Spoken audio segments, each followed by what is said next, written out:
So we're here today at the Maggie Centre at Naval Hospital in Glasgow. It's on hospital grounds near the Beatson Oncology Centre.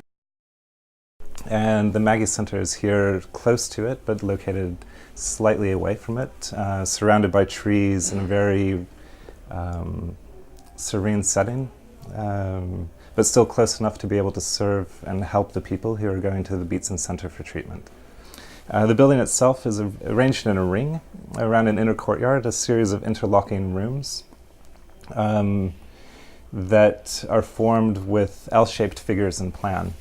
The one thing that we really tried to avoid was the institutional feel of a hospital, which is probably best encapsulated by the hospital corridor, with the fluorescent lights, the typical hospital coloring, very sterile and very alienating type of space. So one of the things that we did, which we very consciously tried to avoid, was actually creating corridors here. So in every space that you're in, you have a view towards the exterior, towards the landscape, both the internal landscape of the courtyard and then the landscape in which the building is located. There's also views throughout the building. You can, nearly from every room, you can see every other room within the building, plus Glasgow in the background. So a very intimate and very comforting sort of environment. The brief that we got from the client was about 3.5 pages. It was a very interesting brief compared to other briefs that you get, in that it really focused on what they wanted in terms of the atmosphere of the building. A building that's very relaxing, welcoming, with views to nature, a lot of light. Almost something that feels like a home when you're in it, that when you walk in you feel comfortable and that you're in a community of people. The main materials that we've used are, well, there's a lot of concrete, aluminum, wood, aluminium, resin, mirrors. That's actually it, really. It's a very simple, refined palette. The building is located situated within that bit of forest and also within the topography. It's on a slight incline, which allows the building to sit both in the landscape and then also partially hover over it, overlooking the views towards Glasgow.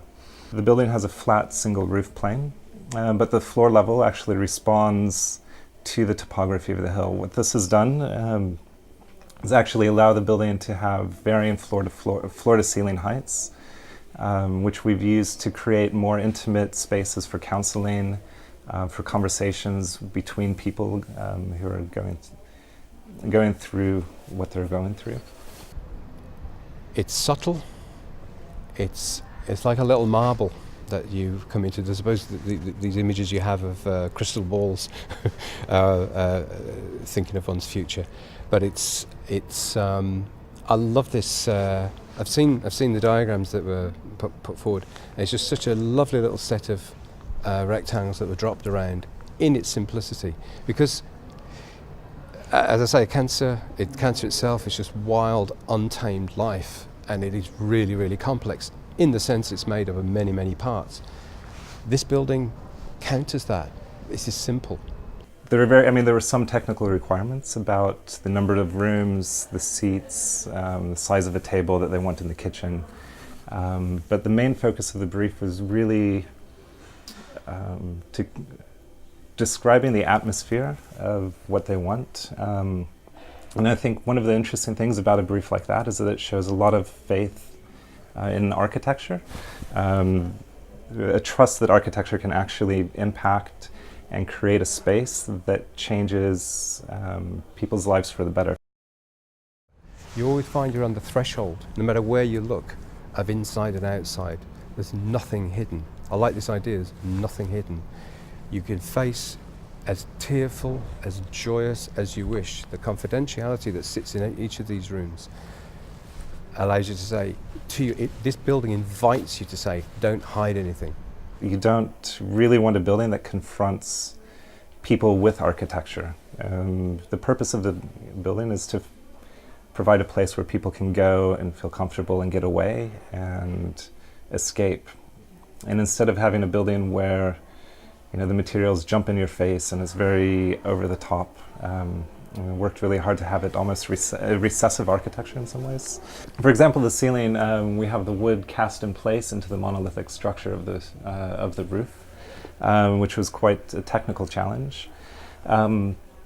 But really, I think the biggest challenge of a building like this is to create a building that works and that does what it's supposed to do, that meets the Maggie Center, the ethos of the Maggie Center, the brief that they've asked for, that impacts positively people's lives. I think it's very easy to become cynical about architecture today and its role in what it does in the world. But it's quite refreshing to work on a building like this that actually does have a very direct impact on people's lives, that's meaningful for people, that makes people's lives better, hopefully. The strength of this building is, having done all the classes I'm currently doing, I'm indulging. It's allowed me to slip so naturally into things I have mocked for most of my life. Qigong, meditation, yoga. I would not have done these things. I would have mocked these things. Chakras, Dantian point. No, and I love it. I think it's fantastic.